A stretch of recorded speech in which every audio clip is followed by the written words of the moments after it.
अस्सलाम वालेकुम। अल्लाह के नाम से शुरू जो बड़ा मेहरबान निहायत रहम करने वाला है।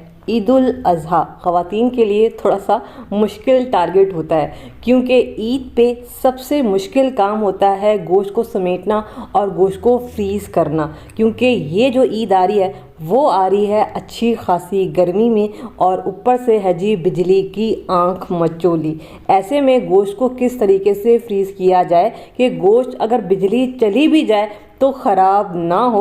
इसके अलावा कुर्बानी का गोश्त है तो इसमें से हल्की सी हीक आती है तो बहुत सारे लोगों को नहीं अच्छी लगती, तो उसको ख़त्म करने का तरीका भी मैं आपको बताऊंगी। दो तरीके यहाँ पे मैं आपको बताने वाली हूँ। इसके अलावा अगर गोश्त आप एक शहर से दूसरे शहर ले जाते हैं और 4 से 5 या फिर 6 से 7 घंटे का सफ़र भी है तो आप ये गोश्त आराम से ले जा सकते हैं। गोश्त आपका बिल्कुल भी ख़राब नहीं होगा, चाहे पूरे दिन का सफ़र क्यों ना हो। लेकिन इसके लिए आपको आज की रेसिपी देखनी होगी एंड तक, तभी आपको बात समझ आएगी। रेसिपी को स्टार्ट करते हैं। रेसिपी पसंद आए चैनल को ज़रूर सब्सक्राइब करना है। स्टार्ट करेंगे बिस्मिल्लाहिर्रहमानिर्रहीम। अब देखिए, ये मेरे पास जो गोश्त है ये बाज़ार का है, और जो बाज़ार का गोश्त होता है वो लोग क्या करते हैं, कोई भी जानवर ज़िबा करते हैं तो उसमें से ब्लड बहुत अच्छी तरह से निकल जाने देते हैं। और गोश्त में वैसे भी इतना पानी डालते हैं गोश्त का वज़न बढ़ाने के लिए, तो इसमें से वैसे भी सारा का सारा ब्लड निकल चुका होता है। लेकिन जो कुर्बानी का गोश्त होता है और सारे जितने भी कसाई होते हैं उनको इतनी जल्दी होती है कि एक बकरा काटने के बाद जो है उसका सही से ब्लड निकल जाने नहीं देते हैं और फ़ौरन से उसकी कटिंग करते हैं, तो गोश्त में से ब्लड नहीं निकल पाता, जिसकी वजह से गोश्त जल्दी ख़राब हो जाता है। आपने ईद से पहले 2 काम करने हैं। बड़े सारे टब ले लें, बाज़ार से आपको आराम से मिल जाएंगे। छनी बड़ी सारी ले लें, वो भी आपको बाज़ार से मिल जाएगी। और फिर ईद वाले दिन जब आपकी कुर्बानी हो जाएगी इंशाल्लाह, तो उसके बाद आपने गोश्त को क्या करना है, वो जो टब आपने लिए थे उसमें गोश्त डालना है और उसमें पानी डालना है, खुला पानी डालना है कि गोश्त उसमें मुकम्मल तौर पे डूब जाना चाहिए। ठीक है। और इसके बाद जो है आपने क्या करना है, देखिए मैं इसमें 1 टेबलस्पून सिरका डाल रही हूँ, क्योंकि मेरे पास 1 किलो गोश्त है। आपके पास 7 किलो, 8 किलो, 10 किलो गोश्त होगा तो आपने उसमें आधा कप सिरका भर के डाल देना है। और उसके बाद आपने क्या करना है, पंखा चला दें और गोश्त को थोड़ी देर के लिए छोड़ दें। तकरीबन आधे घंटे के लिए आपने उस पानी में गोश्त को अच्छा सा डिप करके रखना है। ठीक है। और आधे से 1 घंटे के बाद क्या होगा कि ये जितना भी ब्लड होगा गोश्त में से और जितनी भी हीक होगी वो सारी की सारी निकल जाएगी। देखें, ये इतना ज़्यादा ब्लड इसमें से नहीं निकला है, क्योंकि इसमें से काफ़ी सारा ब्लड वैसे ही निकला हुआ था, बाज़ार का है। लेकिन जो कुर्बानी का होगा ये पूरा का पूरा पानी लालो लाल हो चुका होगा। आपने ये पानी गिरा देना है और पाइप की मदद से गोश्त को बहुत अच्छा धो लेना है। जितना धो सकते हैं आपने गोश्त को धोना है। अब आप कहेंगे कि गोश्त को ज़्यादा धोने से इसकी ग़ज़ाइयत ख़त्म हो जाती है। इसकी ग़ज़ाइयत बिल्कुल ख़त्म नहीं होगी, क्योंकि जो बाज़ार वाले होते हैं वो भी काफ़ी सारा पानी इसमें डालते हैं, तो इसमें कोई ग़ज़ाइयत ज़ाया नहीं होने वाली है।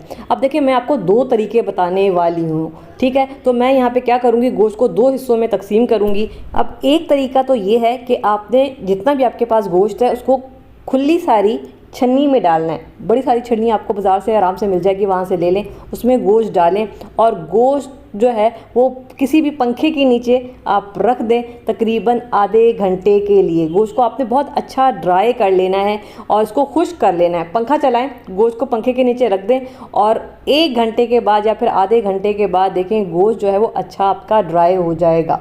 ठीक है। मैं आपको दिखा देती हूँ। इसमें से जितना भी पानी होगा ना छन्नी में से, ये सारा का सारा पानी निकल जाएगा, गोश्त आपका अच्छा ड्राई हो जाएगा। ये देख रहे हैं, ये बाज़ार का गोश्त है तो इतना इसमें से पानी या फिर ब्लड नहीं निकला, लेकिन कुर्बानी होगा तो काफ़ी सारा इसमें से ब्लड निकलेगा। और ये देख रहे हैं, ये बोटी बिल्कुल ड्राई हो चुकी है। अब जो है ना, इसके चांसेस काफ़ी कम हो जाएंगे गोश्त पे ख़राब होने के। इसके बाद आपने आराम से ये इस तरह के शॉपर्स ले लेने हैं, जो आपको मार्केट से बहुत आराम से मिल जाएंगे। दूध वाली दुकान से आपको मिल जाएंगे 1 किलो के, आधा किलो के, मैंने भी वहाँ से लिए हैं। इस तरह के आपने शॉपर्स ले लेने हैं या फिर पैकेट ले लें, जो भी आपको आसानी लगती है उस तरह से आप ले सकते हैं। और उसके बाद जो है इस शॉपर में आपने गोश्त को डालना है, जितना भी आप डालना चाहते हैं, 1 किलो का या फिर आधा किलो का हिसाब से आप जो भी बनाना चाहते हैं इससे, उस हिसाब से आपने गोश्त डालना है। इसके बाद आपने क्या करना है, इस शॉपर को चिपटा कर लें। इससे क्या होगा कि आपके फ्रीज़र में जगह बनेगी। ठीक है। और इसको इस तरीके से आप फोल्ड करेंगे। ठीक है। तो ये एक तरीका है, इससे आपका गोश्त ख़राब नहीं होगा। अगर बिजली जाती भी है 2 घंटे के लिए, 3 घंटे के लिए, तो आपका गोश्त ख़राब नहीं होगा। दूसरा जो तरीका है, इससे अगर आपकी 2 दिन भी बिजली नहीं आती, 3 दिन भी बिजली नहीं आती है, तो आपका गोश्त ख़राब नहीं होगा। और अगर लंबे सफ़र के लिए आप गोश्त ले जाना चाहते हैं तो भी आप इसको आराम से ले जा सकते हैं, आपका गोश्त ख़राब नहीं होगा। और गोश्त में से जो हीक आती है बहुत सारे लोगों को नहीं पसंद होती, तो इस तरीके से वो भी ख़त्म हो जाएगी। इसके लिए आपने बड़ा सारा पतीला लेना है, जितना भी गोश्त है उस हिसाब से आपने पतीला लेना है, ठीक है। और इसमें आपने गोश्त डाल देना है, ठीक है। जितना भी गोश्त है आपने सारा का सारा इसमें डालना है। मेरे पास ये आधा किलो, तो मैं उस हिसाब से आपको बता रही हूँ। 1 टेबल स्पून कुटा हुआ लहसुन। अगर 10 से 12 किलो गोश्त है आपके पास कुर्बानी का, तो फिर आपने 2 डलियां जो लहसुन की होती हैं वो दोनों कूट के इसमें डालनी है। इसके अलावा तेज़ पत्ता, इससे भी गोश्त की हीट ख़त्म होती है, तो मैं तो 1 डाल रही हूँ। अगर आपके पास ज़्यादा गोश्त है तो फिर आप 3 से 4 तेज़ पत्ते डाल दें। और हमने यहाँ पे आंच को तेज़ करना है, जितना आप आंच को तेज़ कर सकते हैं उतना आपने आंच को तेज़ करना है। और तेज़ आंच पे ये जो गोश्त में से जितना भी पानी है बस उसको ड्राई करना है। पानी के साथ साथ अगर गोश्त में कहीं ब्लड रह गया है तो वो भी ड्राई हो जाएगा। ये देख रहे हैं गोश्त में से पानी, ये देखें इस तरह से निकलेगा। मेरे पास थोड़ा सा गोश्त है, आपके पास ज़्यादा गोश्त होगा तो ज़ाहिर है ज़्यादा पानी निकलेगा, तो उस पानी को बस ड्राई होने देना है। अब यहाँ पे बहुत सारे लोग कहेंगे कि गोश्त की ग़ज़ाइयत ख़त्म हो जाएगी, ये हो जाएगा, वो हो जाएगा। तो देखें ये वो तरीके हैं जो पुराने ज़माने में पहले किए जाते थे गोश्त को स्टोर करने के लिए। तो गोश्त की ग़ज़ाइयत कहीं नहीं जाने वाली, ये गोश्त में ही रहेगी। तो आपने इस तरीके से गोश्त का सारा पानी ड्राई करने के बाद किसी बड़े से बर्तन में डालें, पंखे के नीचे रखें। गोश्त को आप रूम टेम्परेचर पर आने दें। जब ये ठंडा हो जाएगा तो फिर आप चाहें तो इसको शॉपर में, चाहें तो आप इसको पैकेट में भर लें और फिर आप इसको एक शहर से दूसरे शहर आराम से ले जा सकते हैं। ये गोश्त ख़राब नहीं होगा।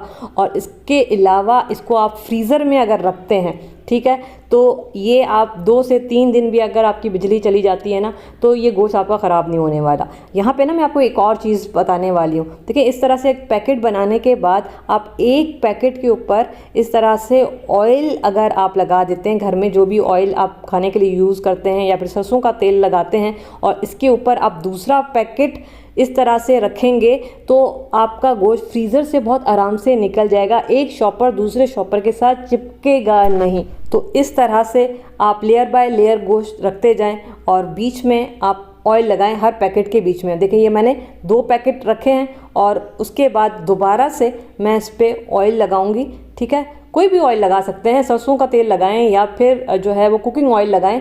बस घी नहीं लगाना है क्योंकि घी खुद जो है वो जम जाता है, तो घी नहीं लगाना, ऑयल लगाना है आपने, ठीक है। तो इस तरह से ऑयल लगाएं और इसके बाद फिर आप पैकेट रखें और फिर ऑयल लगाएं, फिर पैकेट रखें। तो इस तरह से आपका काफ़ी काम आसान हो जाएगा और गोश्त निकालना भी आपके लिए मुश्किल नहीं होगा फ्रीज़र में। तो इस तरह से बग़ैर गोश्त की महक के आप गोश्त को फ्रीज़ कर सकते हैं। घर में अगर बिजली नहीं भी है तो इंशाल्लाह आपका गोश्त ख़राब नहीं होने वाला। इसके अलावा गोश्त को आप एक शहर से दूसरे शहर भी ले जाना चाहें तो आराम से ले जा सकते हैं। उम्मीद है रेसिपी पसंद आई होगी आपको।